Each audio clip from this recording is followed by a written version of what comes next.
सबका अपना एक बचपन का सपना होता है। मेरा सपना था कि मैं फाइटर जेट छुड़ाऊंगा। बचपन में सबका सपना होता है। जैसे मेरी दादी माँ की लास्ट विश थी कि ये भी कुछ करे। मैं बहुत सीरियस नहीं था अपने लाइफ में। यकीन मानिए, हर युवा अपने आप को कम जो आंकता है उससे बाहर निकलने की जरूरत है। नाना जी मामा जी जज, और मेरे बाबा एकेडमिशियन, मेरे पिताजी एकेडमिशियन, चाचा जी एडमिनिस्ट्रेशन में। तो मैंने कभी सपने में भी नहीं सोचा था कि मैं पुलिस सर्विस में होऊंगा। हम सब के अंदर एक सुपरमैन है जो खुद की आइडेंटिटी का तलाश कर रहा है। हम सब के बीच एक शक्तिमान है जो गंगाधर नहीं बल्कि शक्तिमान के रूप में अपने आप को परिभाषित करने की कोशिश कर रहा है। यंगस्टर्स सबसे ज्यादा है, एंड ये जो वर्कफोर्स है हमारे देश की, वो इतनी केपेबल है कि whole mass of youth can change the course of civilization of India. और अपने अपने गोल के लिए लड़ रहे हैं। हम सब के अंदर एक बैटमैन है जो कि हर रात को यही सोचता है कि how he can save the Gotham in himself. जब ये फॉर्म आया, मैंने देखा तो मैंने छोटे भाई से डिस्कस किया, तो उसने मुझे कहा कि you should go for police service. Result आने वाला था तो सब बोलते हैं ना, मतलब to be honest I had a thought कि भाई एक कोई रैंक लग जाए। ये नहीं था कि फेलियर्स तो बहुत हुए लाइफ में। यूपीएससी का एग्जाम दिया, उसमें सक्सेस नहीं मिली, और अटेम्प्ट्स भी बचे हुए हैं अभी। तो अब टाइम ही नहीं मिल पाता है। एप्पल्स के समाज में कंपैरिजन एप्पल्स का एप्पल से होगा। ऑरेंज को अगर कोई बोले कि भैया आप में तो एप्पल वाले गुण नहीं है, तो वो कंपैरिजन नहीं है ना। इसीलिए सक्सेस खुद में खोजो। रिसेंटली क्या हुआ था पूरे झारखंड में, आपने देखा होगा कि सीरीज में हाउस ब्रेकिंग चोरियां बढ़ गई थी। उसके लिए हमने बहुत काम किया था, और हम इसकी नौकरी, मैं बता रहा हूँ कि एज अ कांस्टेबल या फिर सीनियर रैंक्स में भी हर दिन कुछ नया है। Every day is something new. और मोबाइल में व्हाट्सएप जो है उसमें कोई वीडियो कॉल एक्सेप्ट मत करिए अनजान नंबर से, या कोई आपको अगर लोक लुभावन मैसेज आता है कि भाई आपकी लॉटरी लगी है तो उसको एक्सेप्ट मत करिए। एक एंड्रॉइड हो गया, एक iOS हो गया। एप्पल में भी फ्रॉड हो रहा है, बट एंड्रॉइड क्या है, ओपन है, उसमें एप्स की अधिकता है। तो हम ना चाहते हुए बहुत से एप्स इंस्टॉल हो जाते हैं। एक बार फेसबुक पे आपको दिखेगा ₹1 में आपको मिल रहे हैं एडिडास के जूते ऑफर, या आप उस लिंक पे जब क्लिक करते हैं ना तो बहुत सी चीजें कॉम्प्रोमाइज हो जाती हैं। फाइनेंशियल फ्रॉड जब भी होता है तो उसको तुरंत रिपोर्ट करें, और ये प्रयास जरूर करें कि हर 2-3 महीने पे आप अपना एम पिन जो आपका होता है उसको बदलें। कभी भी अगर आपके फोन में जब ऐसा लगे कि सस्पिशियस एक्टिविटी हो रही है तो 1930 I4C का ये हेल्पलाइन नंबर है। कहते हैं मंजिल की तलाश में क्यों फिरा राही, कितना अजीम बन कि मंजिल तुझे पुकारे। जी हाँ, आज हमारे साथ जो शख्स हैं वो किसी तारीफ के मोहताज नहीं है। हमारे साथ आज जमशेदपुर के डीएसपी सन्नीवर्धन शुक्ला जी हैं, जो कहीं ना कहीं एक ऐसे फैमिली बैकग्राउंड इनका है कि जो पूरे फैमिली में कहीं ना कहीं स्टार्टिंग से अभी तक देखें तो हर पोस्ट पे कहीं ना कोई जरूर है। चाहे इनके अंकल जी हो वो आईएएस अफसर, चाहे इनके दादाजी हो जो एलएलबी किए हुए, इसके साथ साथ एक प्रतिष्ठित और समाज सेवी भी रह चुके हैं। तो कहीं ना कहीं परिवार जो है उनका माहौल ऐसा रहा है कि कहीं ना कहीं उन्हीं की वजह से आज इस मुकाम तक ये पहुंच पाए। अब अपने बारे में पहले हमारे दर्शकों को एक संक्षिप्त परिचय दे दें। सभी को जय हिंद। मैं सन्नीवर्धन, डीवाईएसपी जमशेदपुर, और मैं फिलहाल आपके पॉडकास्ट में हूँ, ऋषि के पॉडकास्ट में हूँ। और मेरा छोटा भाई हर्षवर्धन शुक्ला, मुझसे ज़्यादा लोग उसे जानते हैं, और मैं कोडरमा ज़िले का रहने वाला हूँ। और ये मेरी खुशकिस्मती है कि आज की शाम आप लोगों के साथ बैठने का मौका मिला। मैं डीवाईएसपी हूँ, और मेरा सब्जेक्ट ऑफ इंटरेस्ट ज़्यादातर ऑर्गेनाइज क्राइम रहा है। And by the grace of God मुझे मौका मिला ऑर्गेनाइज क्राइम पे और गैंगस्टर्स पे काम करने का, और लॉ एंड ऑर्डर मेरी पहली प्राथमिकता रहती है। और जैसा कि ऋषि ने बताया फैमिली बैकग्राउंड के बारे में, तो it is just a small introduction, बाद बाकी it is all way out. और आज बहुत अच्छा लग रहा है, शायद हम लोग बहुत ढेर सारी बातें करने वाले हैं। कहते हैं ना कि अगर युवा अगर किसी भी क्षेत्र में आगे जाना चाहते हैं ना, तो युवाओं के कई तरह की मतलब परेशानी आती है, तो उनके लिए कई आइडियल आपको नजर आते हैं। तो आप उनके बारे में क्या कहेंगे जो भी जेपीएससी का प्रिपरेशन कर रहे हो, या यूपीएससी का प्रिपरेशन कर रहे हो, या बीपीएससी का प्रिपरेशन कर रहे हो? क्योंकि 2022 में आपने जेपीएससी को क्रैक किया था, और वो भी 8th रैंक, जिनका मतलब बहुत लोगों का सपना होता है कि टॉप 10 में आना, और आपने 8th रैंक क्रैक करके आज इस मुकाम तक पहुंचे। तो किस तरह आपका प्रिपरेशन रहा, क्या कुछ रहा, वो जरा मार्गदर्शकों को बताएं। भाई फर्स्ट ऑफ ऑल मैटर नहीं कर रहा है कि आप क्या अचीव कर रहे हो लाइफ में, मैटर ये कर रहा है कि आप कितने खुश हो उस चीज़ से, या उस चीज़ को आप कैसे देखते हो। जैसे सबका अपना एक बचपन का सपना होता है। मेरा सपना था कि मैं फाइटर जेट छुड़ाऊंगा। बचपन में सबका सपना होता है। एंड मेरे नाना जी के साइड से सभी लोग जुडिशियरी में, नाना जी मामा जी जज और मेरे बाबा एकेडमिशियन, मेरे पिताजी एकेडमिशियन, चाचा जी एडमिनिस्ट्रेशन में। तो मैंने कभी सपने में भी नहीं सोचा था कि मैं पुलिस सर्विस में होऊंगा, बिकॉज ये बिल्कुल से आपको बदल देती है, ये चीज आपको एक नया पर्सपेक्टिव देती है लाइफ के बारे में। बहरहाल एग्जाम की तरफ आते हैं, तो जैसे आपने कहा कि युवाओं का सपना होता है, यकीन मानिए हर युवा अपने आप को कम जो आंकता है उससे बाहर निकलने की जरूरत है। हम सब अगर जिसे कहते हैं फेथ कैन मूव माउंटेन्स, तो हम सब अपने अपने गोल के लिए लड़ रहे हैं। हम सब के अंदर एक बैटमैन है जो कि हर रात को यही सोचता है कि how he can save the Gotham in himself. हम सब के अंदर एक सुपरमैन है जो खुद की आइडेंटिटी का तलाश कर रहा है। हम सब के बीच एक शक्तिमान है जो गंगाधर नहीं बल्कि शक्तिमान के रूप में अपने आप को परिभाषित करने की कोशिश कर रहा है। जरूरत है उस एक मौके को परखने की और उस मौके की कसौटी पे अपने आप को परखने की। एक मौका यकीन मानो मेरे भाई कि जिंदगी आपको देगी। मतलब क्रिकेट में 20 ओवर का भी मैच होता है तो एक ओवर में 6 गेंद होते हैं। मैटर नहीं करता यार 3 गेंद 4 गेंद मिस हो गई, मेडन चला गया या फिर डक कर गए, एक बॉल पे 6 मार दो, सब चीजें बराबर हो जाएंगी। और मैं तो यही कहता हूं कि शायद मुझसे भी ज्यादा टैलेंटेड और स्किलफुल लोग हैं और जिन्होंने बेतहाशा सक्सेस हासिल की है अपनी लाइफ में, और वो लोग रियल एग्जाम्पल हैं। मतलब I am telling you the truth कि कभी भी ये नहीं सोचना है कि कोई तीसरा या चौथा व्यक्ति आपका आइडियल है। मैं यकीन मानो मेरा कि जैसे मैंने कहा कि खुद की सुपर हीरो तुम खुद हो, डजेंट मैटर कि तुम किसको देख रहे हो। एंड जहां तक बात है कॉम्पिटिटिव एग्जाम्स की, देखो भाई आई एम टेलिंग यू कि कभी भी ये मत समझना कि ये टफ है, ये इजी है, या फिर इसने कर लिया, या फिर ये सब कुछ लक लेबर चांस वाला कॉम्बिनेशन है। और इसमें कहीं भी आजकल हो गया है ना कि हम लोग शॉर्ट्स डाल रहे हैं, रील्स आ रही है कि ग्लैमरस लाइफ ऑफ ये, उन सब चीजों से परे ये सोचना है कि how you can be happier in your life and how you can achieve your goals. Trust me, I am telling you at this point of time हमारे देश में जो डेमोग्राफिक डिविडेंड है हमारा, यंगस्टर्स सबसे ज्यादा है। एंड ये जो वर्कफोर्स है हमारे देश की वो इतनी केपेबल है कि जैसे the faith can move mountains, this whole mass of youth can change the course of civilization of India। और भारत भाग्य विधाता जो हम लोग कहते हैं ना, यही एक्चुअल में भारत भाग्य विधाता है। बस उसको पहचानने की जरूरत है कि आप कहाँ पे क्लिक कर रहे हो, कहाँ आप फिट आउट कर रहे हो।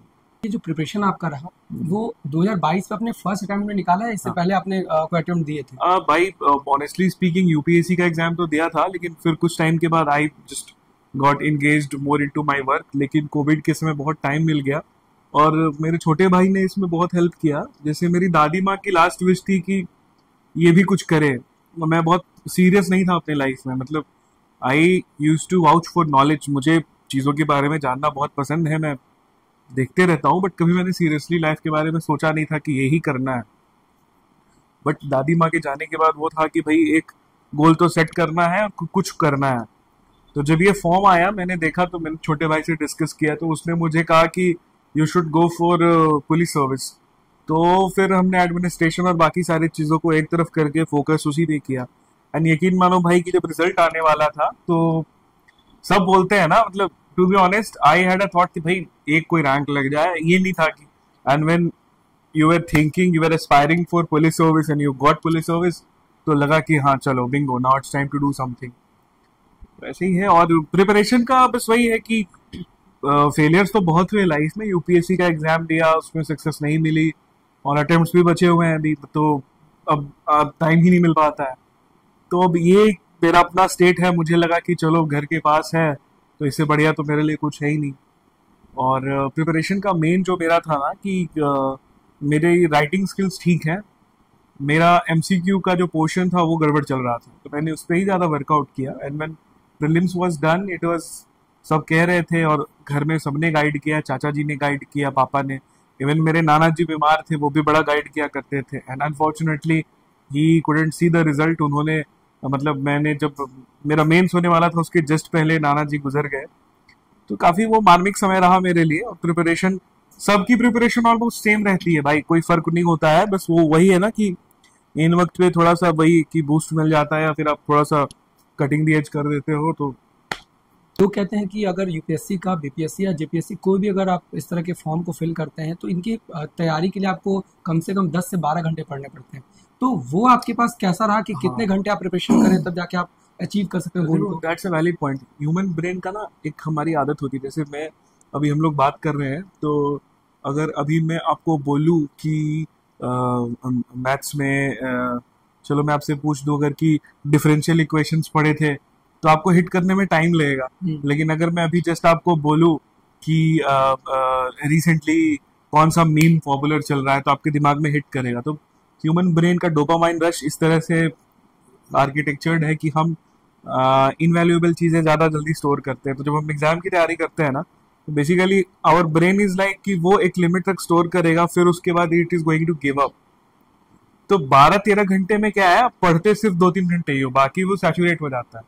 बट बिकॉज टाइम कम था और कोविड के समय लिटरली कोई काम नहीं था, तो पढ़ते थे हम लोग। और चूंकि मेरा भाई भी साथ में होता था, तो 13-14 घंटे, जिसमें हम लोग 6 घंटे तो रिटर्न प्रैक्टिस करते ही करते थे। मतलब जिम में 4 आर्म्स नहीं बनेंगे, उससे ज्यादा लिखने से 4 आर्म्स बन जाते थे। और प्रैक्टिस करते रहना है, मतलब रोज सीखोगे रोज भूलोगे वाली चीज है। जैसे वही है ना कि अगर ऑल ऑफ सडन, अगर जैसे कि आपने ग्रेजुएशन किस चीज से किया था? फिजिक्स से। जैसे मैं आपसे अगर पूछ दूं कि वान डी ग्राफ जनरेटर में जो चार्ज स्टोरेज होता है उसका फॉर्मूला क्या है, तो 2 सेकंड लगेगा उसमें स्ट्राइक करने में। लेकिन फिर वही बात अगर मैं आपसे पूछ दूं कि एलविश भाई क्या कोई बोल सकता है क्या, ये किसने बोला है, तो वही चीज होता है। ब्रेन का अपना ये बना हुआ है ना। जैसे देखो, it is not something new. मतलब इवन ओल्ड टाइम्स में भी व्हेन यू सी कि जैसे कहा जाता है ना कि मृत्यु लोक बना दिया, माया लोक बना दिया भगवान ने, तो that is the basic summary of everything. तो जो प्रोडक्टिव चीजें हैं उसको बढ़ाने के लिए कहा जाता है कि ज्यादा पढ़ो, ज्यादा मेहनत करो, एंड ऑफ कोर्स वो मैटर करता है। बट फिर वही बात कि देखो भाई, मेहनत हर बच्चा करता है, 10th हो, 12th हो, ग्रेजुएशन हो। बस जो सक्सेसफुल हो जाते हैं उनसे पूछा जाता है, जो नहीं होते उनसे नहीं पूछा जाता है। ये गलत है। सब मेहनत करते हैं। अभी अभी आप ये पॉडकास्ट बना रहे हो, इसको एडिट करोगे, इसको पोस्ट करोगे, उसमें 15-16 घंटे की मेहनत लगेगी। बट जब यूट्यूब पे आएगा तो इसमें कितने 40 मिनट का, 30 मिनट का वो बस दिखाई देगा। समझ रहे हो ना? तो हार्डवर्क तो सब में लगता है भाई। वो कभी वो नहीं है कि इतनी देर पढ़ लिए तो हो गया है ऑल दैट। बट हाँ, मेहनत तो करना है। अभी जो युवा है जो प्रिपरेशन कर रहे हैं, उनको किस तरह क्या क्या सिलेबस में देखना पड़ेगा, क्या क्या तैयारी करनी पड़ेगी, जिनके लिए उनके थोड़ा इजी वे में वो निकाल सकते हैं? हाँ देखिए, जो भी अब तो प्रिपरेशन कर रहे हैं, तो मेरे ख्याल से मतलब देखिए, आने वाली पीढ़ी ना मॉडर्न होते जा रही है और बहुत ज्यादा समझदार होती जा रही है, आईक्यू लेवल बढ़ते जा रहा है। तो उन्हें ग्रेजुएशन के ईयर्स में ही पता है कि उनको क्या करना है। तो आपको सब्जेक्ट मैटर पे कमांड होना इंपॉर्टेंट है। दूसरा है कि आप करंट के साथ में चीजों को जोड़े। जैसे आपने फिजिक्स से पढ़ाई की है, तो सपोज कर लेते हैं कि अभी कौन सा मैं एग्जांपल साइट करूं, जैसे एविएशन का एक्सीडेंट हुआ, तो बर्नौलिस प्रिंसिपल पे प्लेन उड़ता है, ठीक है। तो अगर मान लेते हैं कि क्वेश्चन अगर आ गया एग्जाम में कि आप एविएशन सेक्टर के बारे में बताइए, तो अगर मान लेते हैं आप फिजिक्स से आपने पढ़ाई की, आप बर्नौलिस प्रिंसिपल को बस साइट कर देते हो कि एक प्रिंसिपल जो एक समय पहले आया उसने पूरी दुनिया का कोर्स बदल दिया। अब लोग 2 घंटे में देश के इस कोने से दूसरे कोने चले जाते हैं जस्ट बिकॉज की एयरक्राफ्ट है। तो इन तरह की चीजों से ना प्रभाव पड़ता है काफी पॉजिटिव जो हमारे एग्जामिनर होते हैं।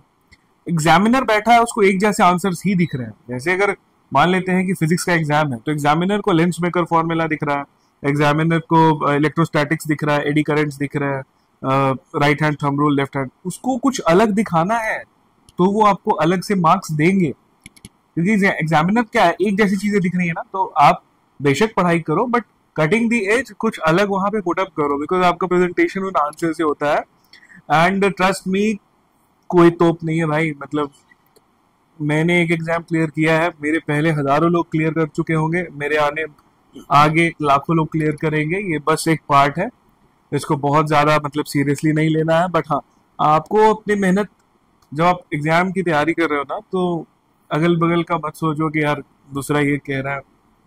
देखो, जब इंडिया का फ्रीडम स्ट्रगल शुरू हुआ होगा तो लोग हंसते होंगे कि यार इतना बड़ा ब्रिटिश साम्राज्य से लोग कैसे लड़ेंगे। जब टफ टाइम्स आए तो राम जी राजा के पुत्र थे, पर 14 साल उन्होंने वनवास काटा उन्होंने। 5 पांडव जो थे उन्होंने भी अज्ञातवास झेला और बहुत कुछ झेला, अपने भाइयों से ही लड़ना पड़ा। और हरक्यूलिस जो था, हरक्यूलिस की ट्रेजेडी सब जानते हैं कि उसको क्या क्या झेलना पड़ा। तो दुनिया में स्ट्रगल किसी का एक्सक्लूसिव नहीं है, आपको स्ट्रगल करना पड़ेगा। तो जितने भी नए लोग आ रहे हैं ना, बस इस स्ट्रगल से डरना नहीं है, ये पार्ट है यार। मतलब जिसको कहते हैं ना, माँ के पेट से मरघट तक है तेरी कहानी दंगल प्यारे। तो मरने के दिन के एक दिन पहले तक भी तुमको प्रूव करना पड़ेगा, मतलब कि you are a human being, तुम लड़ रहे हो, तुम कर रहे हो कुछ। और मतलब जब तक आप लड़ोगे नहीं तो फिर मजा कैसे आएगा भाई, मतलब कि कुछ हासिल किया लड़के, इजीली मिल जाता है तो वो एग्जाम्पल्स में याद नहीं रखा जाता है। जैसे जो एक फेमस क्वीन थी जिन्होंने बोला कि रोटी नहीं है तो वो केक क्यों नहीं खा रहे, उसके चलते रेवोल्यूशन हो गया। तो उतना वो नहीं सोचना है, बस हाँ यूथ को, जितने भी नए लोग आ रहे हैं, खुद पे भरोसा रखें और बस मेहनत करते जाओ। खाने के लिए रोटी मिल रही है, रहने के लिए घर है, और कपड़े मिल रहे हैं, त्योहार में नए कपड़े मिल जा रहे हैं, भाई रिलैक्स रहो। आई नो कि एक समय आएगा जब आप सोचोगे कि अरे इतना इजी था, हासिल कर लिया। स्ट्रगल जरूरी है, मतलब हर के लिए स्ट्रगल जरूरी है, चाहे वो बच्चा हो या फिर मतलब नौजवान हो। स्ट्रगल के बिना इंसान में निखार नहीं आता, जरूरी।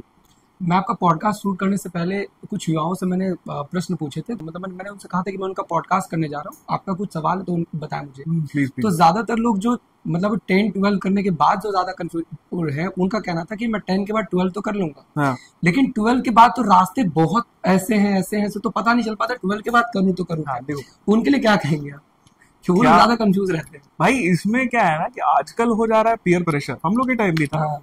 पीयर प्रेशर में क्या हो रहा है ना कि जैसे मान लो कि 4 दोस्त हैं, चारों के फैमिली का बैकग्राउंड अलग है, चारों के पेरेंट्स का सोच अलग है। हालांकि दुनिया के हर एक माँ बाप जो बेस्ट कर सकते हैं अपने बच्चों के लिए करते हैं, पर कभी भी उसमें नहीं जाना है। अब पेरेंट्स अपने हिसाब से सोचते हैं, पर आपको किसी चीज के लिए जिद नहीं पकड़नी है कि यही करना है। जैसे एग्जाम्पल के तौर पे कि अगर आप 10th कर लिए, उसके बाद 12th कर लिए, 12th में आपने पीसीएम लिया, पीसीबी लिया, कुछ भी लिया, अब आप देखो कि बेस्ट पॉसिबल वे क्या है। ये नहीं करना है कि पहले मैंने एक बस पकड़नी है, फिर ट्रेन पकड़ना है, फिर फ्लाइट पकड़नी है, फिर शिप पकड़ना है, फिर उस शिप से किसी आइलैंड पे पहुंचना, आइलैंड पे छुट्टी बितानी है। अगर आपको लगता है कि you have to go for UPSC, public services, engineering services, उस चीज के बारे में सीरियसली सोचो। एंड वो बेस्ट, जैसे एक राइटर है, उनके बारे में कहा गया ना कि उन्होंने पहले एमबीए किया, फिर किताब लिखने लगे, तो उसका क्या यूज हुआ। और पेरेंट्स को ज्यादा पुश मत करो, मतलब देखो सबके पेरेंट्स अपने हिसाब से सोचते हैं, सबकी अपनी फाइनेंशियल कैपेसिटी है। मान लो कि सब जा रहे हैं कोटा पढ़ने के लिए, दिल्ली कोचिंग करने जा रहे हैं या कहीं जा रहे हैं, आप उस भीड़ में घुसना चाहते हो, ये देखो कि वो आपके लिए है या नहीं है। सो राइट, जैसे मेरा एक, मतलब मैं नाम नहीं लूंगा, एक भैया है सीनियर, तो बहुत पढ़ाई करते थे, तो हम लोग छोटे थे तो आते थे, तो हम लोग उनको देखा करते थे कि बड़ा अच्छा से बैग है उनके पास, ट्रॉली वाला बैग होता था, सब होता था। तो भैया से एक टाइम हमने पूछा कि भैया आपने तो कोर्स कंप्लीट कर लिया अपना, तो अब आगे क्या करना है? तो बोले इधर कोई स्कोप नहीं है, मैंने जो डिग्री ली है इंडिया में उसका ज्यादा स्कोप नहीं है, तो I am thinking about foreign. तो उतना लोड नहीं लेना है। और हाँ, ये चीज ध्यान रखना है कि जो भी आप कर रहे हो ना, कॉन्फिडेंस के साथ करो। क्योंकि अगर मान लो कि करिकुलम बना है यार, अगर मान लो कि सपोज कर लो जर्नलिज्म ही है, जैसे आपके पास, ऋषि के पास ऑप्शन था कि ऋषि दिल्ली या नोएडा की किसी कंपनी में काम कर लेता, बट ऋषि चोज कि मैं खुद के दम पे खुद को स्टैब्लिश करूंगा। आज अगर कोडरमा के 2000, 5000, 10,000 लोग आपको देख रहे हैं, तय बात है कि आपने खुद के दम पे बनाया। यू डिडंट गो कि वही जर्नलिज्म करने के लिए कुछ दिन दिल्ली में स्ट्रगल कर लेंगे, बट आप किसी कंपनी में तो नहीं गए ना, आपने खुद के दम पे शुरू किया ना, किया ना इसके बाद, बट अब लगा कि नहीं खुद का। हाँ, तो बस यही है। अब लगा खुद का। तो आप जो दूसरों से क्वेश्चन पूछ रहे थे ना, उसका आंसर तो आप ही के पास है। बिल्कुल। लक्ष्मण जी को भी रावण ने कहा कि चलो लंका ले चलेंगे, वहां पास ऐसी वैसी है भाई, सब कुछ सोने का है, 5 स्टार है, उसमें मतलब दिन रात बर्गर पिज्जा चलेगा। लक्ष्मण जी बोले bro I am good at this. तो वही चीज है, अपने में मस्त रहना है, वो सबसे इम्पोर्टेंट है। आपकी नजर में अगर मैं बात करूँ, सफलता क्या है? भाई अपने घर परिवार, अगर शादीशुदा हो तो वाइफ के साथ, अगर शादीशुदा नहीं हो तो जो भी है उसके साथ आप अच्छे से हो, मम्मी पापा के साथ हो, भाई बहन के साथ हो, और अच्छे से रोटी खा रहे हो, कोई बीमारी नहीं है, कोई समस्या नहीं है लाइफ में, यही सफलता है भाई। नेवर गो कि अब जैसे मतलब कहते हैं ना कि पेपर चेज की, we are looking for money and all, we are looking for success and all, ये चीजें जो है ना इंसान को शैलो कर देती है मटेरियलिस्टिक गोल से। लाइफ में सबसे बड़ा अगर कुछ लग्जरी है ना तो वो है खुश रहना, हैप्पी रहना, क्योंकि वो अगर आपके पास एक बार है ना तो you will feel that Joy perpetually. अब काफी आई एम टेलिंग यू कि ये काफी मतलब उम्र में मेरे से छोटे हो ना तो लग रहा होगा कि कोरी कल्पना है, बट कुछ समय के बाद यू रियलाइज कि this is the real gem और रियल ट्रेजर। और सफलता एक और चीज है ना कि सफलता कभी भी एब्सोल्यूट नहीं होती है, सफलता हमेशा रिलेटिव होती है और वो तुम्हारे खुद से है। कहने का मतलब जैसे मान लो भाई कि आज अगर तुम मारुति से चल रहे हो, कल को तुम मारुति से होंडा सिटी पे आ गए, तो तुम अपने पास्ट के कंपैरिजन में आज सक्सेसफुल हो। बट अगर तुम भाई, अगर मैं देख लूं कि भाई फलाना बिजनेसमैन चलते हैं भाई रॉल्स रॉयस से, हम मारुति से चल रहे हैं तो हम तो फेलियर है, तो ऐसे नहीं होता है ना। एप्पल्स के समाज में कंपैरिजन एप्पल्स का एप्पल से होगा। ऑरेंज को अगर कोई बोले कि भैया आप में तो एप्पल वाले गुण नहीं है, तो वो कंपैरिजन नहीं है ना। इसीलिए सक्सेस खुद में खोजो, सफलता जो है ट्रस्ट में, अगर सफलता को परिभाषित करने में लग जाओगे ना तो जिंदगी एंजॉय नहीं कर पाओगे। और खुश रहना सबसे बड़ा लग्जरी है, वो चीज खोजो जैसे भी खोज सकते हो। थोड़ा मैं आपके प्रोफेशन पे आता हूँ। एक डीएसपी का जो पोस्ट होता है वो कहीं ना कहीं बहुत चैलेंजिंग पोस्ट होता है। उस पोस्ट में किस तरह के आपके दायित्व होते हैं और किस तरह वो आपके लिए चैलेंज लगातार नया नए रहते हैं, उसके बारे में जरा बताएं। देखिए, सबसे पहले तो समझ लीजिए कि डीएसपी की जो पोस्ट है ये सारे कॉमनवेल्थ कंट्रीज में होती है। DSP is just subordinate to the SP. तो आपका काम होता है, जितने भी थाने हैं, जितने आपका वर्कफोर्स है, उसमें जैसे सपोज कर लेते हैं आपका दायरा बांट दिया गया कि आप 5 थाने आपके अंडर, इन थानों के एरिया में जितनी भी क्राइम, लॉ एंड ऑर्डर या बेटर क्राइम कंट्रोल वाली चीजें हो रही हैं वो देखना आपका काम होता है। इसके अलावा जैसे मेरा तो अभी प्रोबेशन पीरियड चल रहा है, और इसके अलावा अगर आप हेडक्वार्टर डीएसपी हैं तो आपका कार्य होता है कि आप जो आपके एसपी साहब हैं उनको सपोर्ट करें। बहुत बार ऐसा होता है कि लॉ एंड ऑर्डर की सिचुएशन में आपको हैंड्स ऑन उतरना पड़ता है शांति स्थापित करने के लिए। एज ए डीवाईएसपी सबसे इंपॉर्टेंट चीज होता है केसेस का सुपरविजन, की जो इन्वेस्टिगेशन है वो प्रॉपर तरीके से हो रही है कि नहीं। आपके जो थाने हैं, जो inspector, sub inspector, circle inspector, constable, head constable, ASI, SI जितने भी हैं वो प्रॉपर तरीके से काम कर रहे हैं कि नहीं। और पूरी टीम को एक साथ लेके चलने का काम होता है डीवाईएसपी का, एसपी का। और पुलिस की जॉब में जो हिरार्की होती है वो इसलिए इंपॉर्टेंट मानी जाती है क्योंकि पुलिस 110% टीम वर्क है। इसमें कहीं कोई वो नहीं होता है कि एक आदमी वन मैन शो है। जब आप भीड़ को कंट्रोल करने के लिए उतरते हैं तो 0 से लेके 1 तक, 0 से लेके 100 तक, नीचे से लेके ऊपर तक सारे लोग एक माइंडसेट से काम करते हैं कि हमें शांति स्थापित करनी है, हमें क्राइम को कंट्रोल करना है। और डीवाईएसपी के और भी बहुत सारे रोल्स हैं, जैसे कभी अगर किसी डिग्निटरी का आगमन हो जाता है या फिर कभी ऐसी सिचुएशन हो जाती है जहां लॉ एंड ऑर्डर स्ट्रिक्टली प्रभावित होता है, वहां आपको रैंक से भी ऊपर उठ के ये इंश्योर करना पड़ता है कि आपके जिले की मशीनरी, आपके राज्य की मशीनरी अच्छे से काम कर रही है कि नहीं, क्योंकि आपसे ऊपर बस आर्मी है। तो आप फेल नहीं हो सकते। और एक गैजेटेड ऑफिसर होने के नाते, एक सीनियर अधिकारी होने के नाते रिस्पॉन्सिबिलिटी और चैलेंज और बढ़ जाते हैं। जिस काम में आप हैं उसका 2.5 से पौने 3 साल करीब हो चुके हैं, या इवन कहीं ज्यादा ही हुए हैं। नहीं 2.5 साल से। हाँ, तो वो 2.5 साल में कोई ऐसा केस जो आपकी नजर में हो जो सबसे ज्यादा चैलेंजिंग रहा आपके लिए, और कहीं ना कहीं वो एक जिसमें ज्यादा आपको लगना पड़ा, मतलब दिन रात करके पूरा लगना। वैसे तो पुलिस जॉब ऐसा है कि आपको 24 आवर लगना ही है, बट वो ऐसा कौन सा चैलेंजिंग काम रहा जो कहीं ना कहीं आपके लिए बहुत ज्यादा थोड़ा टफ रहा, थोड़ा बहुत कुछ सीखने को मिला, ऐसा कौन सा रहा? केसेस थे बहुत सारे जमशेदपुर में। अनफॉर्चुनेटली ऑर्गेनाइज्ड क्राइम का हिस्ट्री काफी अलग रहा है, और अगर उसको बताने लगे तो उस पर सीरीज बनानी एक दो के बारे में थोड़ा सा मैं जानना चाह रहा हूँ। एक रॉबरी हुई थी, उसकी रिकवरी बहुत क्रूशियल थी, उसमें हमें बहुत सीसीटीवी खंगालने पड़े थे। एक गाड़ी थी, उस गाड़ी, गरीब आदमी था, उसकी गाड़ी जो है सब चोरों ने उसको नेपाल में चलाना शुरू किया था मॉडिफाई करके। वो बेचारा बड़ा परेशान रहता था क्योंकि उसने बड़ी मेहनत से अपनी गाड़ी खरीदी थी, वो सवारी गाड़ी थी, उसको मैंने रिकवर करवाया था। उसमें मुझे बड़ा चैलेंज लगा था क्योंकि वो मैं नया नया गया हुआ था। जितने भी मतलब ऑफ द कैमरा तो आप बहुत सी बातें करते हो, but on camera I am just telling you कि जो भी केस होता है वो यूनिक इन नेचर होता है। अभी रिसेंटली क्या हुआ था, पूरे झारखंड में आपने देखा होगा कि सीरीज में हाउस ब्रेकिंग, चोरियां बढ़ गई थी, उसके लिए हमने बहुत काम किया था और हमें वो डिटेक्ट करने में काफी ज्यादा मेहनत करनी पड़ी थी। पूरे राज्य में एक बाकायदा टीम बनाई गई थी, उस टीम में हम लोग मिलके काम कर रहे थे। उसके अलावा बहुत से मर्डर्स ऐसे होते हैं, गैंग वॉर्स ऐसे होते हैं जिनमें आपको जाके डिटेक्ट करना पड़ता है, क्रिमिनल्स को पकड़ना पड़ता है।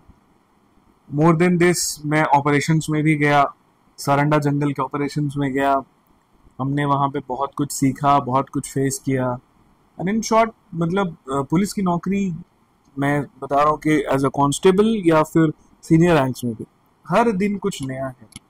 Every day is something new. और अल्टीमेटली वही है कि आपको हर दिन एक एक्सपीरियंस मिलता है। जैसे एक बार एक लड़के ने सुसाइड कर लिया। जब हमने उसका फोन चेक किया, सब कुछ देखा, तो पता चला कि जो ऑनलाइन ऐप वाले होते हैं, लोन वाले, वो उसको परेशान कर रहे थे। फिर हमने उस पर काम करना शुरू किया। हालांकि उसमें भी हमने बहुत लोगों को पार्टी बना, इन्वेस्टिगेशन अंडर वे है। बट अगर हम लोग उसमें जांच नहीं करते तो एक नॉर्मल सुइसाइड हो जाता तनाव के चलते। बट जमशेदपुर पुलिस ने इस पे काम करना शुरू किया एंड फाइनली हम लोग इस चीज पे पहुंचे कि चाइनीज लोन ऐप्स जो होते हैं उनके चलते हो रहा है। साइबर क्राइम में हमने बहुत काम किया है। साइबर क्राइम में हमारा एक प्रतिबिंब पोर्टल है, उसके थ्रू हम डायरेक्टली कोई भी व्यक्ति अगर कहीं फ्रॉड कर रहा है, उसका डेटाबेस हमें मिल जाता है, हम स्पॉट ऑन उस पर सर्जिकली स्ट्राइक करते हैं। इसके अलावा मैंने ड्रग्स पे बहुत सारे रेड्स किए हैं और ड्रग्स के रेड्स में मुझे समझ में आया जैसे कि ड्रग्स का मतलब सिर्फ वो ड्रग्स नहीं होते हैं जो कि आपको मूवीज में दिखते हैं व्हाइट कलर के पाउडर में। बहुत सी दवाइयां हैं, नशीली दवाइयां, जो वेल्टेन हो गया, बाकी चीजें जो प्रतिबंधित हैं, उनको चुरे छिपे बाहर से लाया जाता है। तो मैंने पूरे का पूरा, हम लोगों ने एक सिंडिकेट ध्वस्त किया था, वो बहुत बड़ी रिकवरी हुई थी, मीडिया में भी चला था। ऐसे करके बहुत सारी चीजें हुई इस पीरियड में, मतलब you name it and they have it. और हर महीने 2-3 ऐसे चीजें होती रहती हैं जो कि they become a part of the story. बहुत बार हताश भी होता है इंसान, टूटता भी है, बट वही है कि जब आप यूनिफॉर्म पहनते हो अगली सुबह तो कॉन्फिडेंस फिर से वापस आ जाता है। आप अपने सीनियर से मिलते हो, सीनियर आपको बूस्ट करते हैं, मोटिवेट करते हैं। अपने जूनियर से मिलते हो, उनसे आपको मिलके लगता है कि भाई टीम है हमारी, उसके साथ काम करना है, एंड सब काम करते हैं एक साथ। आपके जवाब से मैं एक सवाल पूछता हूँ। एक साइबर फ्रॉड का आपने भी जिक्र किया। हाँ। साइबर फ्रॉड को लेकर जो अभी केसेस हैं वो लगातार बढ़ ही रहे हैं। मतलब अगर मैं बात करूँ तो 10, 20, 50, 100, 1000 करके बढ़ते रह रहे हैं। वो उसको लेकर लगातार, उसकी रोकथाम को लेकर जमशेदपुर पुलिस, झारखंड पुलिस, इसके साथ साथ मैं बात करूं अगर अन्य I4C है, गवर्नमेंट ऑफ इंडिया का तो उसको लेकर रोकथाम के लिए क्या कुछ जरूरी है और लोगों को क्या हिदायत देते हैं आप उसको लेकर? भाई सबसे पहले तो इम्पोर्टेंट ये है ना कि आप ये चीज समझें कि आज की तारीख में फोन लाए अपना, आज की तारीख में हर कुछ आपका यूपीआई से लेके बैंक वैंक सब कुछ इसी फोन में है। सबसे पहले तो मोबाइल में व्हाट्सएप जो है उसमें कोई वीडियो कॉल एक्सेप्ट मत करिए अनजान नंबर से, या कोई आपको अगर लोक लुभावन मैसेज आता है कि भाई आपकी लॉटरी लगी है तो उसको एक्सेप्ट मत करिए। आप अपने फोन के एप्स को देखा करिए कि कौन कौन से एप्स आपने डाउनलोड किए हैं। बहुत बार फेसबुक पे आपको दिखेगा 1 रुपए में आपको मिल रहे हैं एडिडास के जूते ऑफर, या आप उस लिंक पे जब क्लिक करते हैं ना तो बहुत सी चीजें कॉम्प्रोमाइज हो जाती हैं। आप जो फोन यूज कर रहे हैं या मैं जो फोन यूज कर रहा हूँ, ये 2 तरीके के हुए, एक एंड्रॉइड हो गया, एक iOS हो गया। एप्पल में भी फ्रॉड हो रहा है, बट एंड्रॉइड क्या है, ओपन है, उसमें एप्स की अधिकता है, तो हम ना चाहते हुए बहुत से एप्स इंस्टॉल हो जाते हैं। और कभी भी अगर आपके फोन में जब ऐसा लगे कि सस्पिशियस एक्टिविटी हो रही है तो 1930 I4C का ये हेल्पलाइन नंबर है। ये national cyber crime reporting authority एक है, उसका नंबर है, उस पर फोन करके आप अपनी समस्या बताएं। फाइनेंशियल फ्रॉड जब भी होता है तो उसको तुरंत रिपोर्ट करें, और ये प्रयास जरूर करें कि हर 2-3 महीने पे आप अपना एमपिन जो आपका होता है उसको बदलें। और कभी भी जो QR कोड या बाकी सारी चीजें जो अनऑथराइज आपको आती हैं, जैसे कई बार मैसेज आएगा कि भैया मेरा पैसा आपके पास चला गया है, आप प्लीज हमको ये QR कोड पे स्कैन करके दे दीजिए, वो कभी नहीं करना है। कोई भी अनजान व्यक्ति फोन करे, OTP शेयर नहीं करना है, अपनी कोई डिटेल्स नहीं देनी है। क्योंकि देखिए, जो ऑनलाइन फ्रॉड होता है ना, वो बस और बस इसीलिए होता है क्योंकि हमें लगता है कि भाई हमारे साथ नहीं होगा। ये मन से बिल्कुल से निकाल देना है। ऑनलाइन फ्रॉड एक ऐसी प्रॉब्लम है कि सिर्फ इंडिया ही नहीं बल्कि पूरे एशिया पैसिफिक में ये समस्या फैली हुई है, और हर दिन करोड़ों अरबों रुपए, मेहनत के कमाए हुए अरबों रुपए लोग जो है डकार जा रहे हैं और बाद में पैसे मिल जाते हैं, लेकिन लंबा चौड़ा लीगल प्रोसेस होता है, अकाउंट्स को फ्रीज करवाया जाता है। तो ये 1930 का कंप्लेन याद रखें और तुरंत से तुरंत अपने नजदीकी थाने में आप रिपोर्ट लिखवाएं। और फाइनेंशियल फ्रॉड जब भी होता है तो आपको कोई मैसेज डिलीट नहीं करना है, पूरे ट्रेल को याद रखना है कि क्या क्या इवेंट्स हुए हैं, उससे जो इन्वेस्टिगेशन होगा उस पर कंट्रोल होगा। और कभी भी अनजान व्यक्तियों के साथ डेटा ज्यादा शेयर नहीं करना है, क्योंकि वो हमेशा जो है, मतलब पहले भी कहा गया था ना, बचपन में जो लोग सिखाते थे कि अनजान लोग से ज्यादा बात मत करो, तो जो ऑनलाइन दुनिया है उसमें भी यही चीज ट्रू है कि अनजान लोगों से ज्यादा कम्युनिकेट करना डेंजरस होता है। आखिरी सवाल आपसे रहेगा, जो हमारा पॉडकास्ट ये देखेंगे उनके लिए क्या कुछ मैसेज देना चाहेंगे? To all the viewers of Rishi's channel, ये बहुत मेहनत कर रहे हैं और सबसे अच्छी बात है कि क्वालिटी कंटेंट आप तक पहुंचा रहे हैं। आप अगर इस पॉडकास्ट को देख रहे हैं और अगर अच्छा लगा तो प्लीज़ इनके चैनल को सब्सक्राइब कीजिएगा। एंड मोस्ट इम्पॉर्टेंटली जो वैल्यूएबल कंटेंट है, मतलब नॉन कंट्रोवर्शियल कंटेंट है, और अगर आपको कुछ भी अगर अच्छा लग रहा है तो फीडबैक देंगे ताकि ये और भी ज़्यादा लोगों का मतलब कंटेंट आप तक लेके आए। एंड पॉडकास्ट जैसी चीज़ें छोटे शहरों में बहुत कम होती हैं और मुझे लगता है कि जो मेरी तिलैया अपना कोडरमा जो है, इसमें ऐसे बहुत से लोग हैं जिनसे अगर कुछ बातें की जाए और वो बातें पब्लिक डोमेन में साझा हो तो इससे बहुतों का भला हो सकता है। तो keep up the good work, it is really good. और फिर से वही बात कि मेहनत करते रहो भाई, मतलब फेथ कैन मूव माउंटेन्स। और जब अनपढ़ हिंदुस्तानियों ने मेहनत करके उस साम्राज्य का, मतलब उस साम्राज्य के छक्के छुड़ा दिए जिसमें कभी सूर्य का अस्त नहीं होता था, फिर ये समय भी पार हो जाएगा टफ ही से। और इस दुनिया का सबसे अच्छा और सबसे खराब फैक्ट ये है ना कि अच्छा समय हो या खराब समय हो वो पार हो जाता है। मतलब एक पत्थर भी है ना, उसके दिन बदल जाते हैं। तो हम लोग तो इंसान हैं, तो हार्डवर्क करते रहना है और कभी भी निराश नहीं होना है, हताश नहीं होना है। बाकी सबके दाता राम है, राम ने अगर सपना दिखाया है तो वही रास्ता भी दिखाएंगे, है ना। मेहनत करते रहना है। सारे व्यूवर्स को मेरा जय हिंद। ये हमारे साथ जमशेदपुर के डीवाईएसपी सन्नी वर्धन शुक्ला जी थे। उन्होंने साफ तौर पे कहा कि आप मेहनत करते रहिए। बाकी भगवान राम के बारे में बहुत सारी ऐसी ऐसी बातें उन्होंने बताया जो आपको पॉडकास्ट में देखना बहुत जरूरी है।